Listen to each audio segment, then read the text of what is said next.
திமுகவில் தற்போது உள்ள அமைச்சர்களில் 8 பேர் அதிமுகவிலிருந்து சென்றவர்கள் என்று எடப்பாடி பழனிசாமி தெரிவித்துள்ளார்.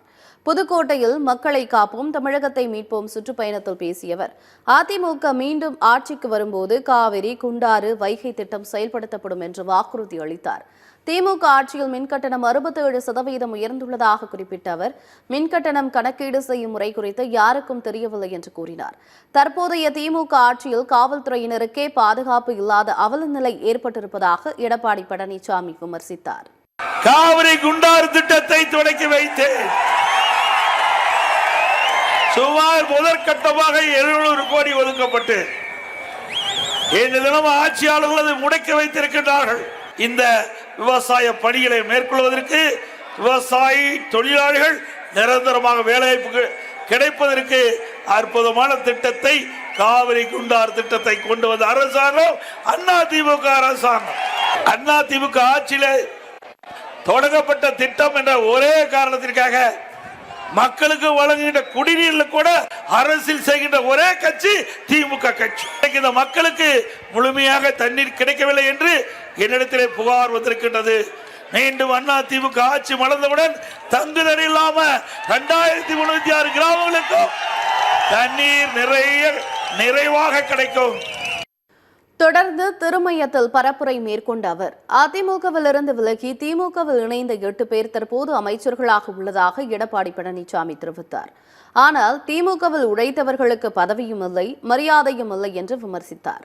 அமைச்சர் ரகுபதி குறித்து கடுமையாக விமர்சித்த எடப்பாடி பழனிசாமி, அதிமுக குறித்து அவதூறு பரப்பினால் அதன் பலனை அனுபவிக்க நேரிடும் என எச்சரித்தார். திரு ரகுபதி அவர்களே, இதையும் புரட்சி தலைவி அம்மா பெயர்தான் காலேஜுக்கு இருக்குது, ஜே காலேஜ். அப்படி அந்த காலேஜ் வச்சுக்கிட்டு அதிமுக அரசிய அம்மா கட்டி காத்த இயக்கத்தை அவதூறா பேசுவது ஏற்றுக்கொள்ள முடியுமா?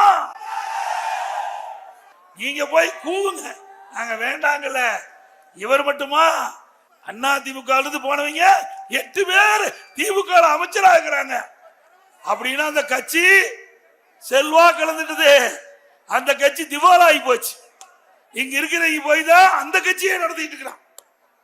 அது மட்டுமல்ல, திமுக இரவென்றும் பகலென்றும் உழைத்து அந்த கட்சி வளர்த்தவர்களுக்கு அங்க இடம் இல்ல.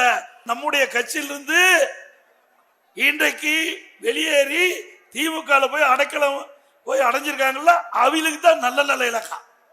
நேற்றைய சுற்றுப்பயணத்தின் இறுதியாக விராலிமலையில் பேசிய எடப்பாடி பழனிசாமி, தான் உள்துறை அமைச்சரை சந்தித்து வலியுறுத்திய பிறகே தமிழகத்திற்கு 2300 கோடி வந்ததாக தெரிவித்தார். திமுகவிற்கு நெருக்கமானவர்களின் வீடுகளில் அமலாக்கத்துறை சோதனை நடைபெற்றதால் பிரதமரை சந்திக்க முதலமைச்சர் மு.க.ஸ்டாலின் டெல்லிக்கு ஓடியதாக தெரிவித்தார். மாண்புமிகு உள்துறை அமைச்சரை சந்தித்து கோரிக்கை வைத்துடன் முதல் கட்டமாக 2999 கோடி தமிழ்நாட்டுக்கு நிதியாக கொடுத்தது மத்திய அரசாங்கம்.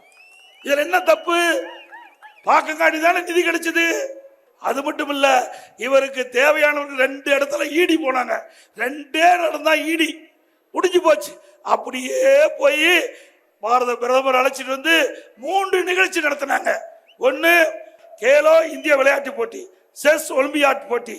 இன்னொன்னு மத்திய திட்டத்திற்கு அங்க வந்து பாரத பிரதமர் அடிக்கல் நாட்டினார். 3 நிகழ்ச்சி நடத்தினீங்க. யாரை வச்சு நடத்தின? பாரத பிரதமர் வச்சு தான் நடத்தின. நீங்க பேசலாமா? எங்களை பத்தி பேசுவதற்கு தகுதி இருக்குதா?